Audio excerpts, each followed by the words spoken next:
Saudara-saudara seiman, selamat pagi.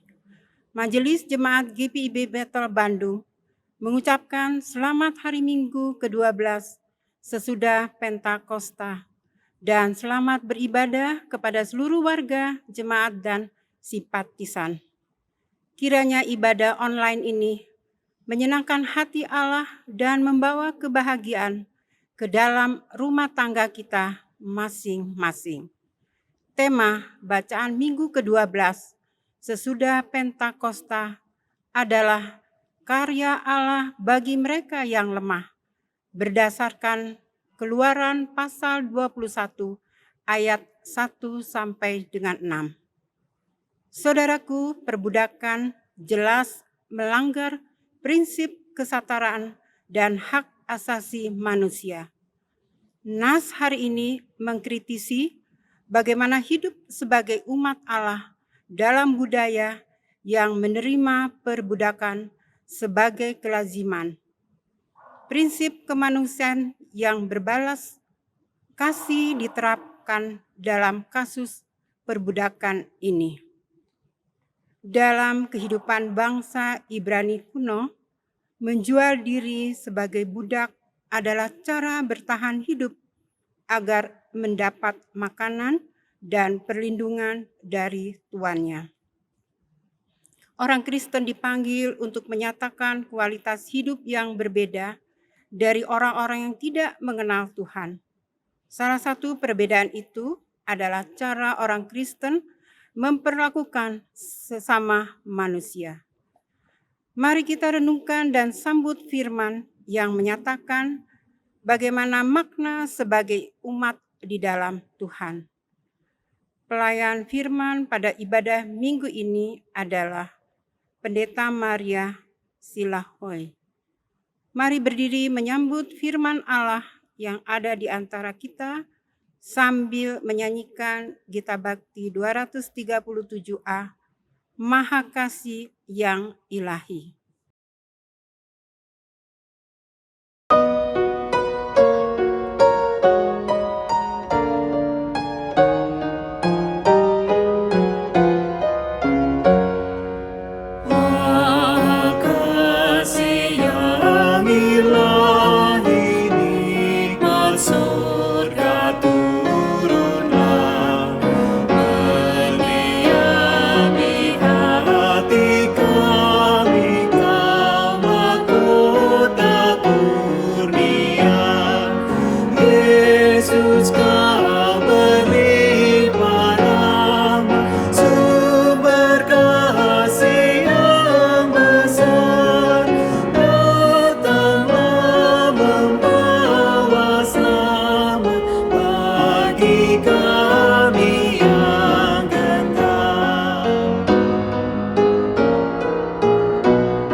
Jemaat Tuhan, mari kita berdoa. Ya Tuhan Yesus Kristus, kami bersyukur kepadamu karena Roh-Mu yang kudus memanggil kami masuk ke dalam persekutuan anak-anak-Mu yang Engkau nyatakan di dunia ini. Biarlah Roh-Mu tetap tinggal dalam hati kami, memampukan kami mengaku Engkaulah satu-satunya Tuhan dan Juru Selamat kami. Penuhilah hidup kami dengan buah Roh Kudus, dan biarlah Roh Kudus mengubahkan kami melalui firman-Mu yang hendak kami baca dan renungkan. Amin.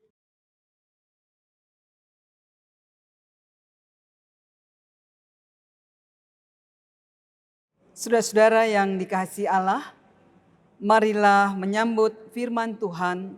Haleluya.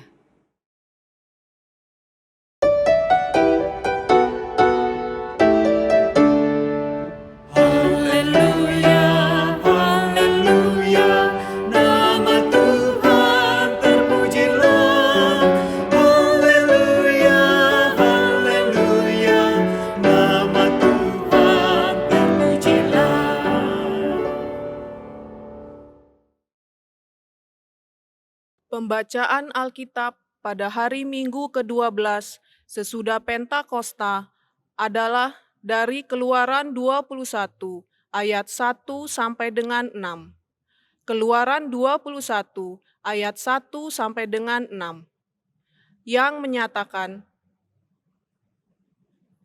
tentang hak budak Ibrani. Inilah peraturan-peraturan yang harus kau bawa ke depan mereka. Apabila engkau membeli seorang budak Ibrani, maka haruslah ia bekerja padamu 6 tahun lamanya. Tetapi pada tahun yang ke-7, ia diizinkan keluar sebagai orang merdeka, dengan tidak membayar tebusan apa-apa. Jika ia datang seorang diri saja, maka keluar pun ia seorang diri. Jika ia mempunyai istri, maka istrinya itu diizinkan keluar bersama-sama dengan dia. Jika tuannya memberikan kepadanya seorang istri dan perempuan itu melahirkan anak-anak lelaki atau perempuan, maka perempuan itu dengan anak-anaknya tetap menjadi kepunyaan tuannya. Dan budak laki-laki itu harus keluar seorang diri. Tetapi jika budak itu dengan sungguh-sungguh berkata, "Aku cinta kepada tuanku, kepada istriku, dan kepada anak-anakku, aku tidak mau keluar sebagai orang merdeka," maka haruslah tuannya itu membawa menghadap Allah, lalu membawanya ke pintu atau ke tiang pintu, dan tuannya itu menusuk telinganya dengan penusuk, dan budak itu bekerja pada tuannya untuk seumur hidup. Demikianlah pembacaan kita hari ini. Hendaklah firman Allah dengan segala kekayaannya menetap di dalam hatimu, dan ucaplah syukur kepada Allah.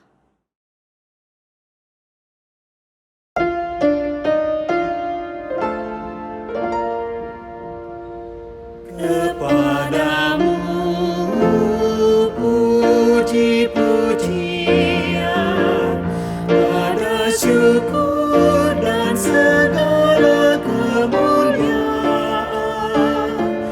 Ya Bapa, Putra, Roh Kudus, sampai kekal selama-lamanya.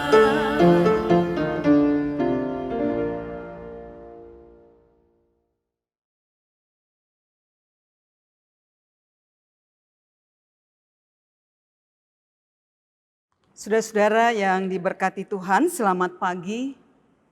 Selamat berjumpa kembali dalam satu persekutuan kasih lewat media online. Kita percaya bahwa Roh Kudus yang mempertemukan kita. Nah, Bapak Ibu Saudara-saudara yang kekasih, saya mau mengajak kita untuk mengungkapkan salam damai dengan sesama yang ada di rumah. Tentunya kita juga akan mengungkapkan rasa sukacita di hari ini. Mari kita ucapkan salam damai. Nah, Bapak Ibu Saudara-saudara yang kekasih, ketika kita memahami bacaan Alkitab hari ini, saya teringat soal tenaga kerja Indonesia yang bekerja di luar negeri. Beberapa waktu yang lalu ada seorang pemudi datang menghadap saya Ia katakan bahwa ia akan menikah. Saya tanya, apa pekerjaanmu? Saya pembantu rumah tangga di Korea. Dia akan melangsungkan proses perkawinan, tetapi sebelumnya akan dilakukan proses katekesasi khusus. Nah, Bapak Ibu Saudara-saudara yang kekasih, lalu saya bertanya kepada yang bersangkutan, berapa digaji sebagai seorang pembantu rumah tangga? Dia sebutkan nilainya yang sangat berbeda dengan kita yang ada di Indonesia. Artinya Bapak Ibu Saudara-saudara yang kekasih, ternyata menjadi seorang tenaga kerja Indonesia, tenaga kerja wanita di luar negeri rasa-rasanya menjadi satu harapan bagi beberapa perempuan yang ada di dalam perjalanan kehidupan masyarakat kita. Tetapi juga ada yang menjadi budak, dipekerjakan secara paksa di luar negeri. Itu kondisinya. Sehingga pemerintah Indonesia berupaya untuk mencari solusi ketika ada persoalan. Nah, Bapak Ibu Saudara-saudara yang kekasih, perbudakan selalu mempunyai pengertian yang sangat negatif. Seorang budak berarti seorang pribadi yang hidupnya tergantung pada orang yang kuat. Budak berarti hidupnya memang dikendalikan oleh orang yang berkuasa dan hidupnya tidak bebas, kemerdekaannya nyaris tidak dimiliki. Itu seorang budak. Kita tahu bersama bahwa sebelum masa kemerdekaan RI ada banyak orang menjadi budak. Bukan hanya dalam perjalanan kehidupan setiap keluarga, tetapi mereka benar-benar menjadi budak bagi para penjajah. Bukan hanya pada zaman Belanda, tetapi pada zaman Jepang pun ada.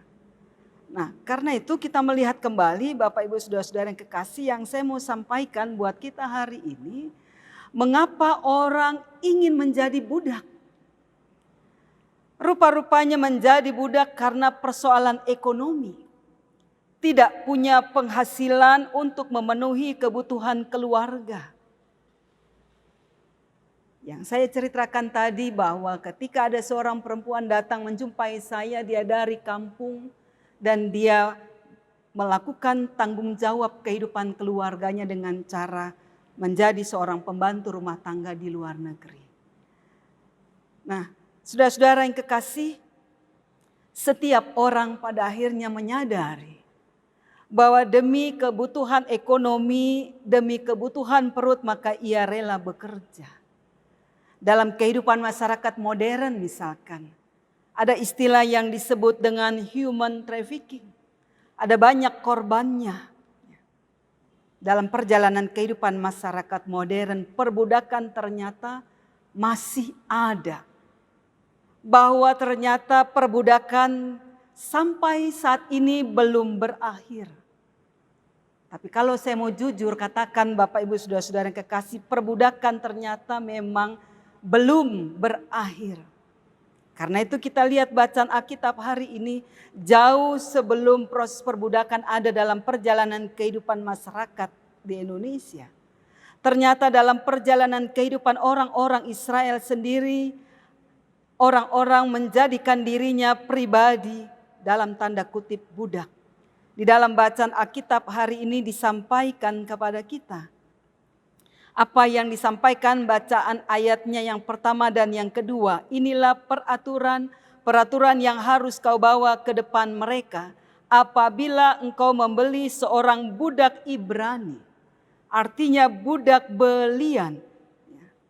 Jadi bukan hanya budak tetapi budak belian karena dibeli. Maka haruslah ia bekerja padamu 6 tahun lamanya. Bapak Ibu Saudara-saudara yang kekasih, sikap orang Israel terhadap budak Ibrani, yaitu kasta terendah dalam kehidupan masyarakat Israel saat itu, bahwa memang mereka harus ditolong.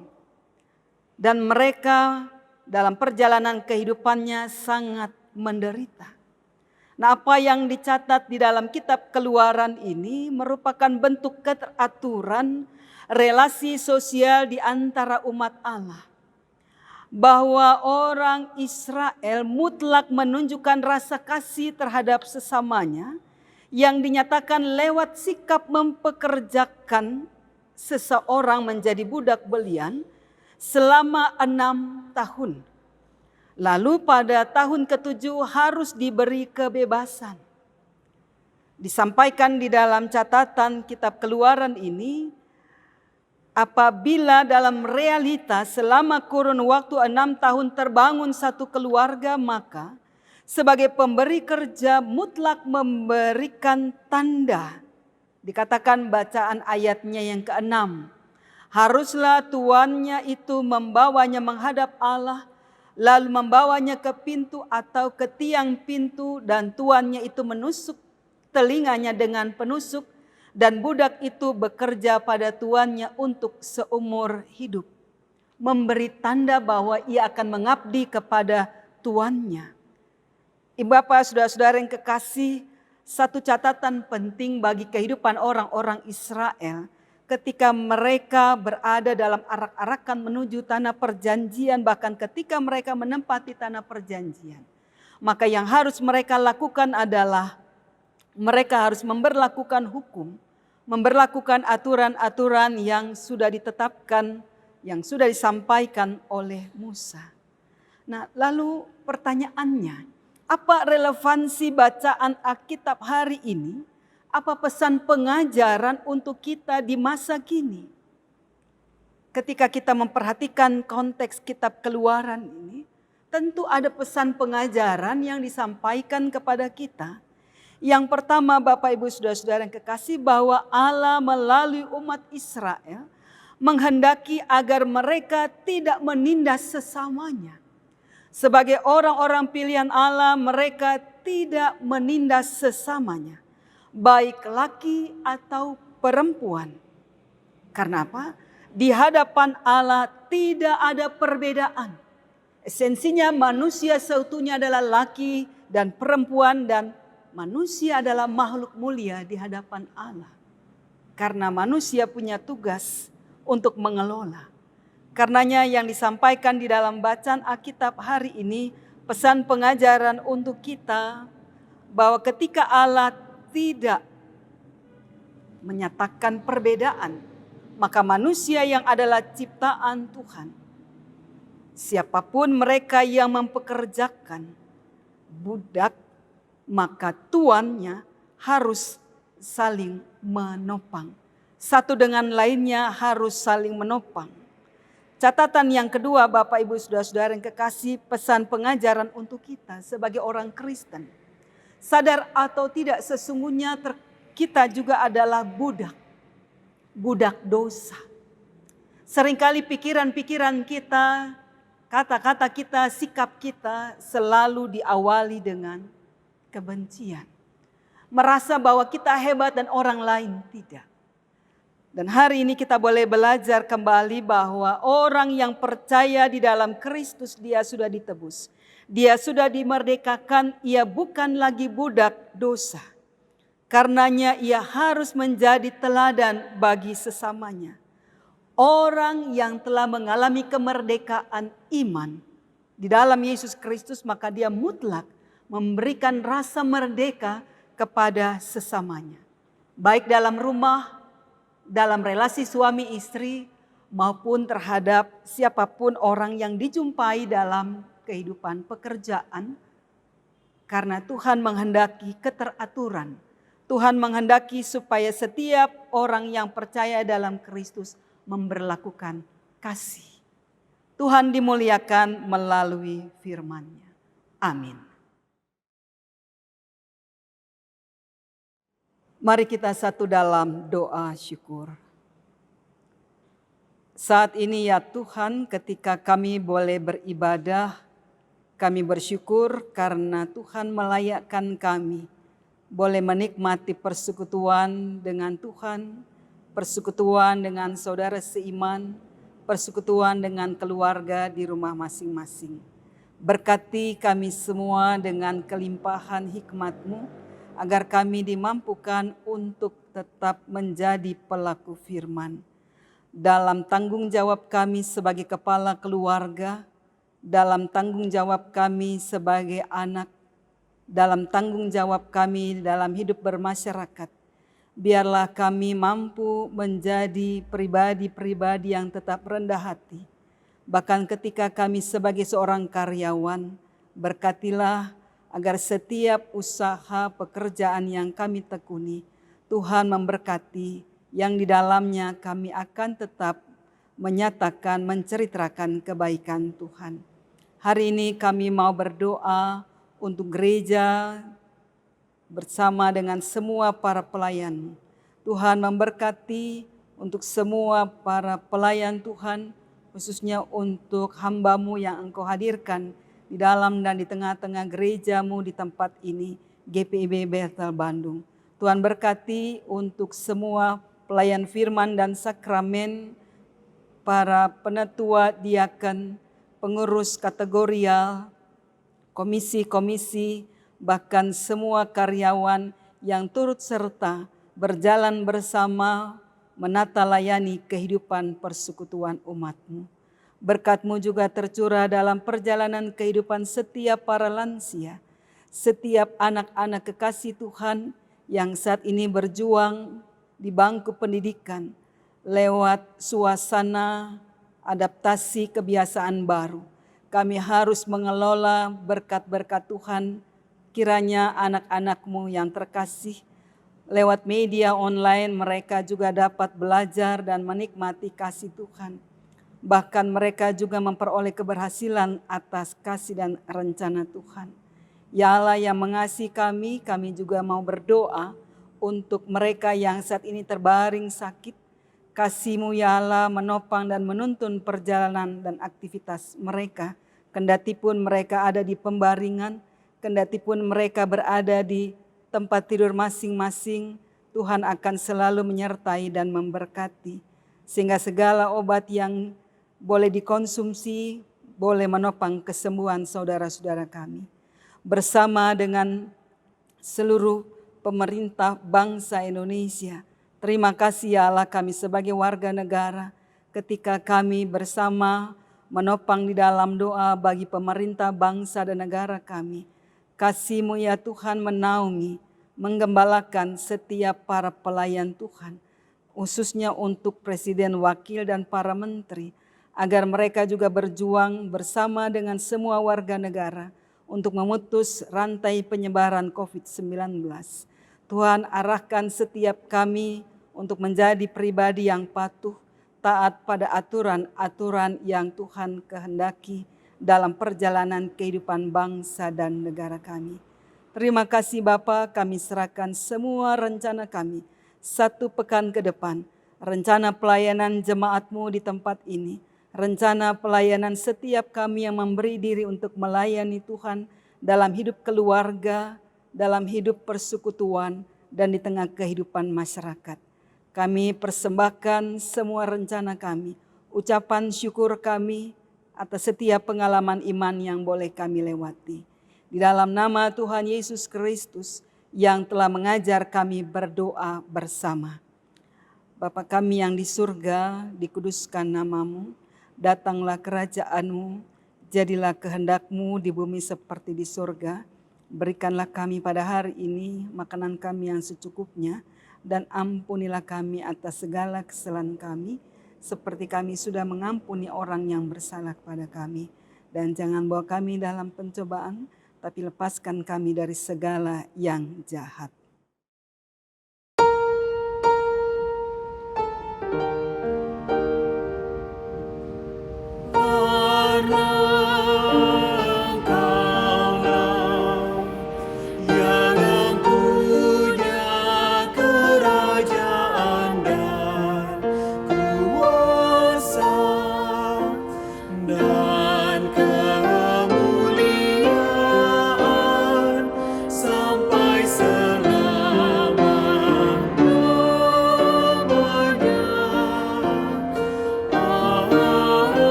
Persembahan itu ungkapan dari rasa syukur kita karena berkat dan pemeliharaannya.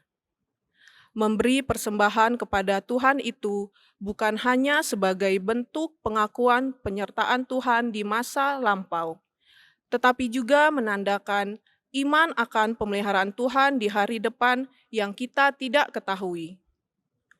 Mari permuliakan Allah kita melalui berkat yang selalu Tuhan sediakan bagi kita. Segala hormat hanya kepada Allah.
Jemaat yang diberkati Tuhan, ibadah online yang kita laksanakan bersama akan segera berakhir.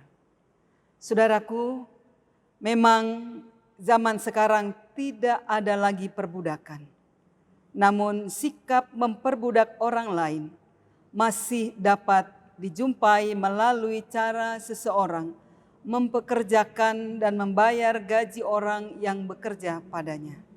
Sikap-sikap tidak manusiawi ini tidak boleh dilakukan orang Kristen. Sebagai murid Kristus, kita dipanggil untuk menyatakan kasih kepada semua orang tanpa membeda-bedakan status. Marilah permuliakan Allah kita.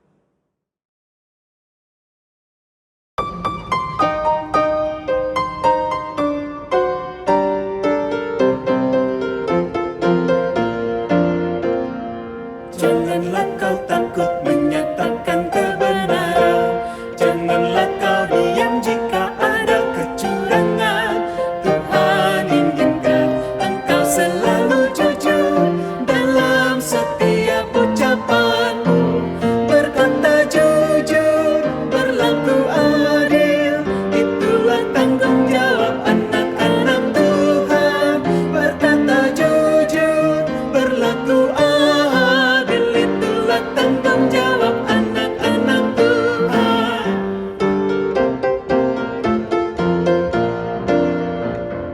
Janganlah kau takut mengakui kesalahan. Jangan berusaha untuk membenarkan diri. Itu berharga di mata Tuhan Yesus, juga di mata sesamamu. Berkata jujur, berlaku adil, itulah tanggung jawab anak-anak Tuhan. Berkata jujur, berlaku adil, itulah tanggung jawab anak-anak Tuhan. Jemaat Tuhan, arahkanlah hati saudara kepada Tuhan dan terimalah berkat Tuhan. Tuhan memberkati engkau dan melindungi engkau. Tuhan menyinari engkau dengan wajah-Nya dan memberi engkau kasih karunia.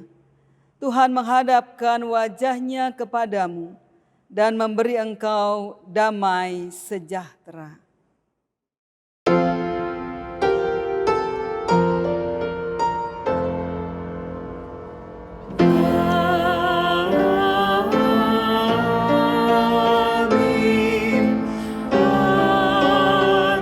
Amin. Amin.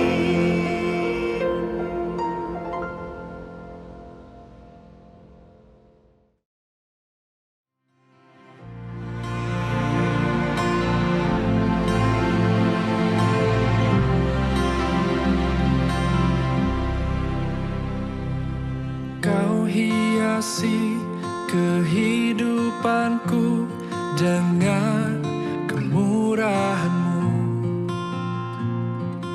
Kau rancangkan masa depanku penuh dengan harapan.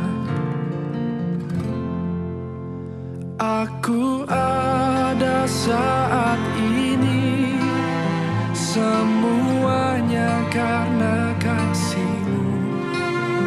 Aku hidup hari ini, semua berkat kemurahan-Mu. Terima kasih Yesus, Engkau sangat baik, teramat baik bagiku.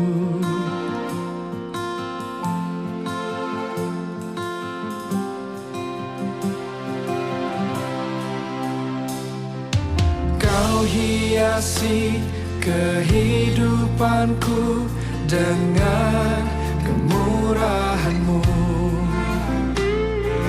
Kau rancangkan masa depanku penuh dengan harapan. Aku ada saat ini, semuanya karena kasih-Mu.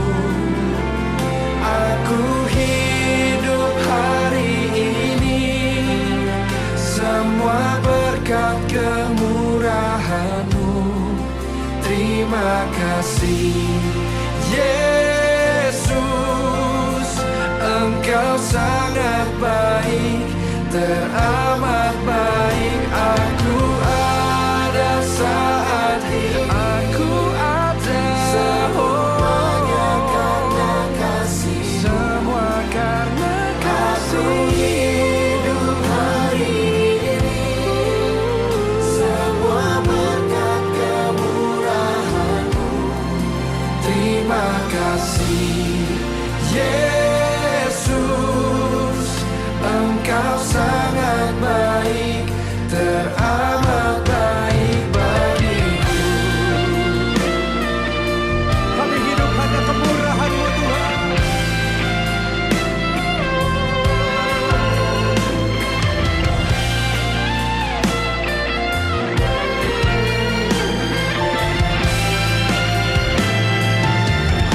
Mari angkat kedua tanganmu, sama-sama katakan.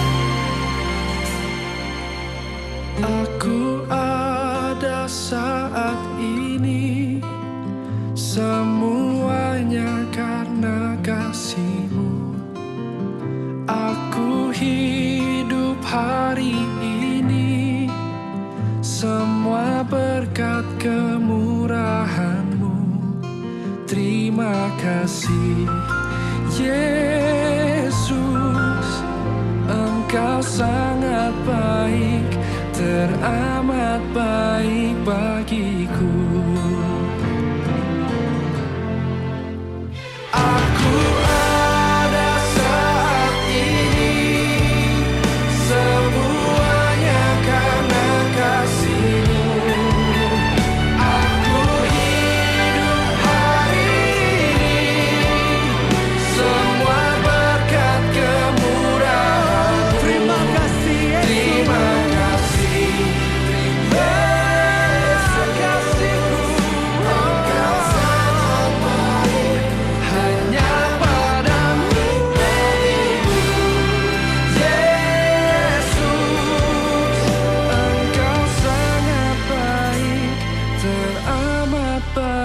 bagiku.